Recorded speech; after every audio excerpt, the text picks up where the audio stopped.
শুনছি দুবাইয়ে এত ভালো ভালো খাবার পাওয়া যায়, চিন্তা করো খেয়ে খেয়ে কি মোটাটা হয়ে যাবো আমি। যত বেশি বলিস আমাদের দেশের খাবারের মজাটি আলাদা। বাবা আমিও দেখেছি দুবাইতে অনেক রেস্টুরেন্টে বাঙালি খাবার বেচে। মা, আমার কথা তো বিশ্বাস করবা না, যে তোমার বৌমা কি বলে শোনো। মায়ের হাতে রান্না কোথায় পাবি? মোমোর ওই দিতে না, মাছটা তো মাছের মাথাটা তো ওই মীরা, আব্বা বেরে আমার কাঁদতেছো কেন তুমি? আরে ঠিক মতো খাওয়া দাওয়া করি, নিজে যত্ন নিস। ঠিক আছে, আপনি কোনো চিন্তা করবেন না, আমি সাবধান নিয়ে যাচ্ছি। যাবেন।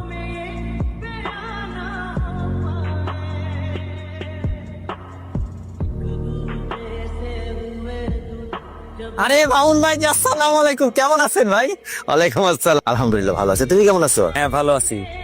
কি ব্যাপার ভাই, সুন্দর একটা পাঞ্জাবি গায়ে দিছেন, ব্যাগ ভরা বাজার, মুখে হাসি। মুখে হাসি থাকবে না?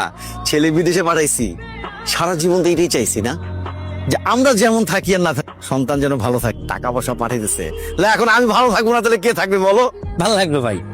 একবার ফিরো, মন আব্বার সালাম দিও, বলো ডাকছে চা খেতে, অনেকদিন দেখা হয় না।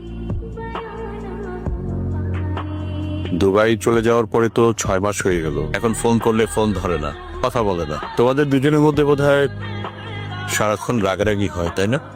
বাবা প্লিজ এসব শুনতে ভালো লাগছে না। কিন্তু তোমার এই জীবন তো আমি দেখতে চাইনি, তার অর্থ এই না যে আমি রুমিকে পছন্দ করি না। তোমাদের দুজনের সম্পর্ক এখন যে পর্যায়ে গেছে, এটা তো এভাবে চলবে না। কি সব বলছো বাবা, থামো। আম্মা, আম্মা,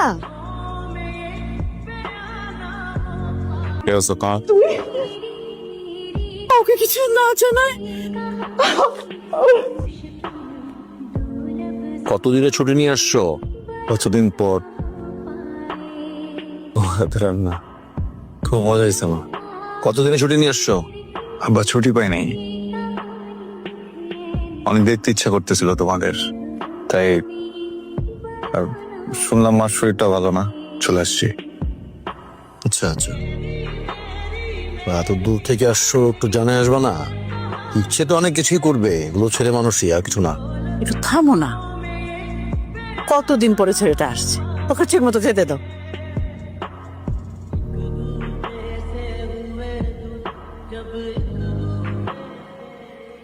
যাওয়ার পর 1 মাস ঠিক ছিলেন, তারপর কল দিলে কল রিসিভ করেন না, মেসেজ করলে সিন করেন না, লাস্ট 1-2 সপ্তাহ তো আপনার কোনো খোঁজই ছিল না। আরো বলতে হবে? আস্তে কথা বলি, বাবা মা যে যাবে। কি আস্তে কথা বলবো, কেউ কালকে তার শুনতেই হবে। আপনি কি মনে করেছেন আপনি এসে আমাকে একটা অজুহাত দিয়ে দিবেন আমি বিশ্বাস করে নিব? আজে বাজে কথাটা বলুন। বাজে বাজে কথা আমি বলছি? একটা মেয়ের ইমোশনস ফিলিংস যেগুলো বুঝেন আপনি, বিয়ে করে ছেলেদেরকে চলে গেছে।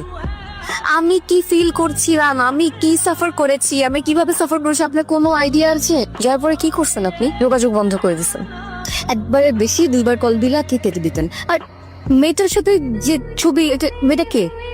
3টা মাস ধরে আপনি এত কিছু করে আপনি আমাকে বলছেন যে আমি আজেবাজে কথা বলছি। ঘুমাবো, গুড নাইট।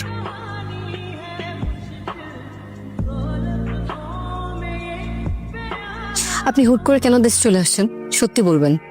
তোমাকে সারপ্রাইজ দিতে আসছি। সারপ্রাইজ? কিসের সারপ্রাইজ? আপনার মাকে যে বলবো গত 3 মাস আপনি আমার সাথে কি ব্যবহারটা করেছেন, কত কষ্ট দিয়েছেন আপনি আমাকে।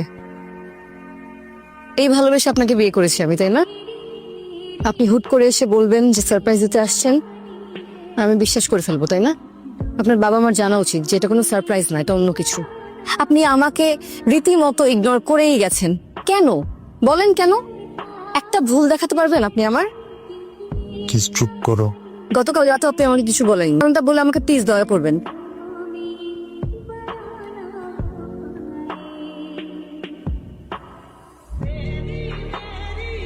তোমার ছেলের চোখের দিকে তাকাই দেখছো?